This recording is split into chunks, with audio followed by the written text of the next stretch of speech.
करें और sugar intake कम से कम रखें। इससे नॉर्मली जो डेंटल केरीज होने के चांसेस हैं वो भी कम हो जाते हैं। अब इन सारे प्रिकॉशंस को या इन सारे रिकमेंडेशंस को फॉलो करने की अगर इच्छा बना भी लें तो कई बार प्रेग्नेंट महिलाएं डर जाती हैं उनके गम्स में से जो ब्लीडिंग हो रही है उसे देख के।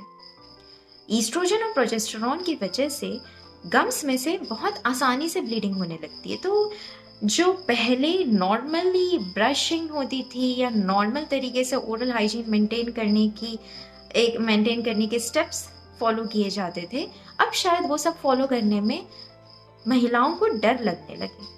वहीं प्रेगनेंसी की वजह से थूक की मात्रा भी मुंह में कम होने लगती है।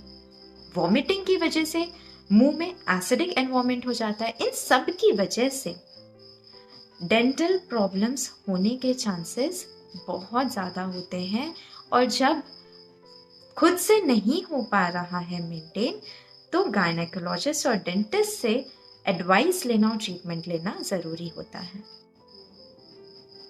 प्रेगनेंसी के दौरान जनरली बहुत सारी महिलाएं या उनकी फैमिली समझती हैं कि डेंटल चेकअप या डेंटल ट्रीटमेंट सेफ नहीं होगा, लेकिन ऐसा नहीं है। फर्स्ट ट्राइमेस्टर में कम से कम 2 डेंटल चेकअप्स इंपॉर्टेंट है और उसके बाद जिस तरह भी जरूरत होगी डेंटिस्ट आपको बता देंगे कि आगे के फॉलोअप्स कितने और कब रखने हैं। वहीं डेंटल ट्रीटमेंट्स की बात की जाए तो मैक्सिमम डेंटल ट्रीटमेंट्स सेफ होती हैं। हाँ, टाइमिंग बहुत इंपॉर्टेंट होता है।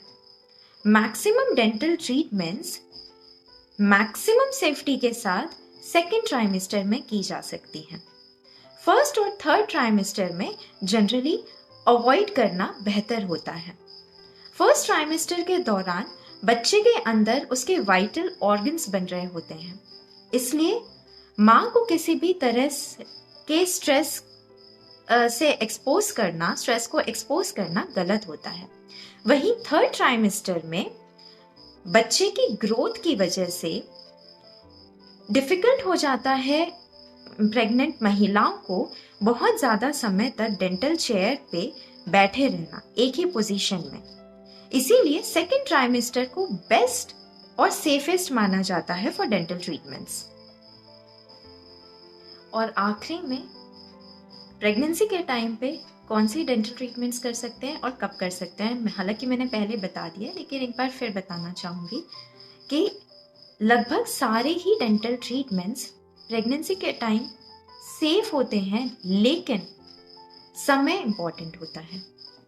फर्स्ट और थर्ड ट्राइमेस्टर में तब तक किसी भी प्रकार की डेंटल ट्रीटमेंट नहीं करनी चाहिए जब तक वो एक इमरजेंसी ना हो। ऐसी इमरजेंसी जिसमें ट्रीटमेंट नहीं करना ट्रीटमेंट करने से ज्यादा हानिकारक हो।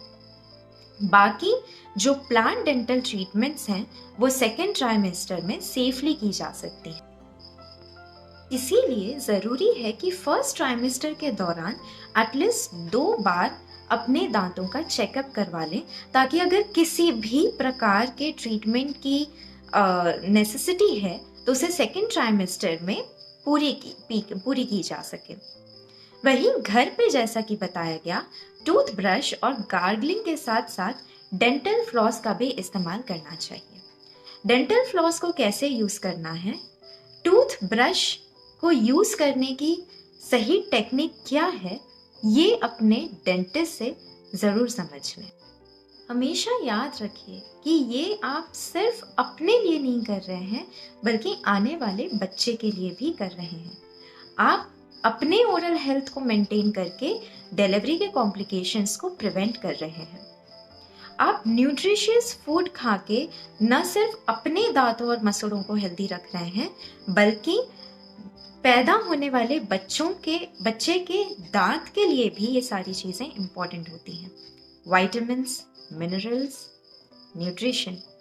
बच्चे के अंदर भी तो दांत बन रहे हैं, अभी से उसके दांतों की चिंता करें। अब प्रेगनेंसी में क्या ना करें, गूगल नहीं, आप गूगल डेफिनेटली कर सकती हैं कि बैठे बैठे अपने समय को कैसे यूटिलाइज करें। अपनी हॉबीज परस्यू कर सकती हैं, पेंटिंग, आर्ट, क्राफ्ट, कुकिंग, आने वाले बेबी के लिए कुछ बनाना, उसके लिए किस तरह से क्या स्टेप्स फॉलो करनी है, क्या मेजर्स लेनी है, अपनी फैमिली के लिए क्या और अच्छा कर सकती है, सब कुछ गूगल कीजिए। लेकिन दवाइयाँ कभी गूगल ना कीजिए। सेल्फ मेडिकेशन बिल्कुल स्ट्रिक्टली प्रेगनेंसी के टाइम पे अवॉइड करना है। खुद से अपनी ही बीमारियों को ट्रीट करना, खुद से दवाइयाँ लेना बिल्कुल बंद करना है। प्रेगनेंसी में खुद से दवाइयाँ बिल्कुल ना लें। इसका सबसे बड़ा कारण ये है कि खुद से ली हुई दवाइयाँ आप नहीं जानते कि उसका असर बनने वाले बच्चे पे क्या होता है।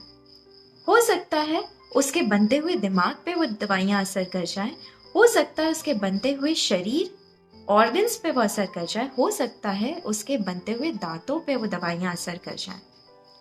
इसीलिए जैसा कि मैंने पहले भी बताया, किसी भी डॉक्टर के पास अगर आप जा रहे हैं अपनी गायनेकोलॉजिस्ट के अलावा, डेंटिस्ट या किसी और फिजिशियन के पास, तो अपने प्रेगनेंसी के बारे में कभी ना छिपाएं, क्योंकि जब डॉक्टर या डेंटिस्ट को पता होगा कि आप प्रेग्नेंट हैं, तभी वो ड्यू प्रिकॉशंस के साथ आपको ड्रग्स या मेडिसिन प्रेस्क्राइब कर पाएंगे जो कि कंप्लीटली सेफ हो आपके लिए और आपके बच्चे के लिए। जो दूसरी चीज अवॉइड करनी है वो है nicotine consumption, alcohol consumption, cigarette smoking, tobacco chewing, तंबाकू, पान मसाला, सिगरेट या अल्कोहल। ये प्रेगनेंसी के टाइम पे सबसे ज्यादा हानिकारक होते हैं, माँ के लिए भी और बच्चे के लिए भी। रिसर्च ने एक बार नहीं कई बार प्रूव किया है कि स्मोकिंग और अल्कोहल कंजम्पशन जो महिलाएं करती हैं उनमें एनीमिया के चांसेस और कैंसर होने के चांसेस बहुत ज्यादा होते हैं। एनीमिया की वजह से बनते हुए बच्चे को रिक्वायर्ड अमाउंट में न्यूट्रिएंट्स, ब्लड सप्लाई नहीं मिलेगा, जिसकी वजह से अबॉर्शन या स्टिल बर्थ के चांसेस बढ़ जाते हैं। वहीं जो कैंसर क्रिएट करने वाले केमिकल्स होते हैं इन चीजों में, वो न केवल माँ के लिए हानिकारक होते हैं, न केवल माँ में कैंसर होने के चांसेस बढ़ाते हैं, बल्कि होने वाले बच्चे में भी कैंसर के चांसेस बढ़ा देते हैं। इसलिए प्रेगनेंसी के दौरान निकोटिन और अल्कोहल कंजम्पशन स्ट्रिक्टली प्रोहिबिटेड है। याद रखें, आप जो भी कर रही हैं वो आप सिर्फ अपने लिए नहीं कर रही, बल्कि अपने बच्चे और अपने परिवार के लिए भी कर रही हैं। महिलाएं अपने आप से प्यार तो करें ही करें, लेकिन अपने परिवार और अपने बच्चे से और भी ज्यादा प्यार करें और नारी होने का कर्तव्य भी निभाएं और शक्ति भी दिखाएं। चैतन्य चैरिटेबल ट्रस्ट को I again offer my heartfelt gratitude for the opportunity. Take care.